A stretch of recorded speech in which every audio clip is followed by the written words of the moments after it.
pourra être complétée. C'est un vrai sujet d'articulation avec le juge pénal, puisque c'est une question qui se pose au stade de l'enquête. Alors, dans le plan, vous avez fait un plan, je dirais, assez classique, contrôle a priori, contrôle a posteriori. Enfin, je n'ai pas de remarques particulières. Je pense que sur le... J'ai 2-3 commentaires de détail, mais je pense que sur le...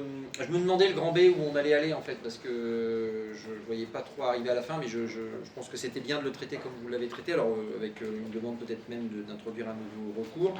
Dans le grand A du grand 2, en fait, je me demande si plutôt que d'avoir fait 4 sous-parties, vous n'auriez pas dû diviser entre recours en légalité et recours, enfin, appel et recours. Il y a un appel et un recours, le recours en déroulement, l'appel en légalité. C'est un moyen qu'il faut faire un droit. Parce que, en fait, le problème de Ravon, donc, hein, ça a été expliqué, il n'y avait pas de... Avant, quand vous aviez une ordonnance du juge, vous alliez directement en cassation. Et ça posait un problème, parce que vous ne pouviez pas contester, en fait, l'ordonnance. Or, le problème de l'ordonnance qui nous gêne souvent, c'est le niveau d'indice qui est donné par l'autorité pour convaincre le juge qu'il faut enclencher les OVS. Et donc Ravon a créé, enfin Ravon c'est un sujet fiscal, ça a été dit, bref, ça a donné une réforme qui vise toutes les autorités, qui a introduit un appel avant cassation. En pratique, ça ne change pas grand-chose, comme le juge valide toutes les ordonnances, il n'y a pas eu d'effet pratique, ça rallonge le contentieux, mais ça n'a pas fonctionné à une intensification du contrôle. Alors, il y a un sujet légalité, puis après il y a un sujet déroulement qui est différent quand même. Donc, je sais pas, j'ai vu qu'il y avait 4 points. En fait, je pense que c'est vraiment 2 sujets pour moi différents qu'on aurait pu traiter. Ça aurait peut-être été plus simple, je pense. Alors, les délais de recours, vous avez dit, il faut être très rapide, c'est vrai. Attention, effectivement, c'est 10 jours après les visites. Vous déposez un recours, vous déclarez votre recours, vous ne faites pas votre recours, hein. Évidemment, vous avez après tout le temps pour rédiger vos conclusions, etc. C'est juste une déclaration de recours, mais qui doit être effectivement faite dans les délais.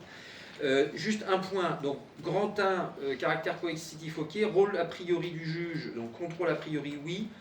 2 choses, vous avez dit les ordonnances pré-rédigées, c'est pas possible. Alors, elles sont validées par la Cour de cassation. C'est-à-dire que les ordonnances, quand vous avez, c'est validé, hein, donc, alors elles sont à proscrire, ça on est bien d'accord, mais elles sont pourtant légales, parce que quand vous avez une ordonnance, même si elle fait, c'est toujours une contestation, même si elle fait 30 pages et qu'il y a 400 pages d'annexes, en fait vous avez une ordonnance, et il y a juste 2 mentions, le nom du juge, en général la date et la signature, la date jusqu'à laquelle il a lu est là, qui sont remplis à la main, le reste c'est un copier-coller qui est amené par l'autorité. Donc ça, l'autorité la Cour de cassation répète de manière permanente, la chambre criminelle, qu'à partir du moment où le juge a apposé son nom et sa signature, il a fait sien les éléments qui sont dans l'ordonnance et l'ensemble des pièces. Alors des fois on dit mais comment il a pu faire, parce qu'il y a 400 pages d'annexes, il a eu le truc le matin, il signe à midi, il a fait sien les trucs, il a lu, donc ça marche jamais, mais par contre c'est pas forcément validé. Deuxième point sur les indices, ça c'est très important, il y a tout un débat. Il y a des arrêts, je ne rentre pas dedans, de la Cour de justice, donc à Bruxelles, vous n'avez le droit que l'équivalent du recours en légalité. Vous pouvez attaquer la validité de la décision de la commission, mais pas le déroulement. Vous n'avez pas de recours en déroulement, d'accord, autonome. Alors, vous en avez un peu pour le légal privilège, mais c'est tout. Sinon, vous attaquez avec le fond, comme votre partie.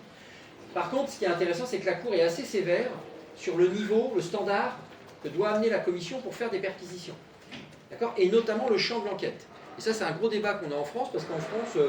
le standard il est plus bas, et alors avec un standard même suffisant qui permet de faire des enquêtes dans le champ défini comme ça, l'ordonnance elle est définie comme ça, vous avez des indices sur un bout du champ, sur tout le reste il y a 0 indice, mais la Cour valide dès lors que ça vise le secteur, donc vous avez des trucs qui visent une partie de l'activité, et bien ça permet de faire des perquisitions sur l'ensemble du secteur. Donc il y a une divergence entre les exigences qu'impose la Cour de justice pour la commission, et ce que imposent les juridictions nationales pour l'autorité nationale pour faire des enquêtes. D'accord ? Donc le juge européen est plus strict, en quelque sorte. Donc on essaye, en droit national, de dire que le juge français devrait suivre la logique du droit de l'Union, puisque ce qui commande le standard qu'impose la Cour de justice à la Commission, c'est les principes fondamentaux du droit. Or, les principes fondamentaux du droit s'appliquent même aux stades procéduraux, puisqu'il y a autonomie institutionnelle et procédurale, mais ça ne permet jamais de déroger, comme vous le savez, au PGD du droit de l'Union.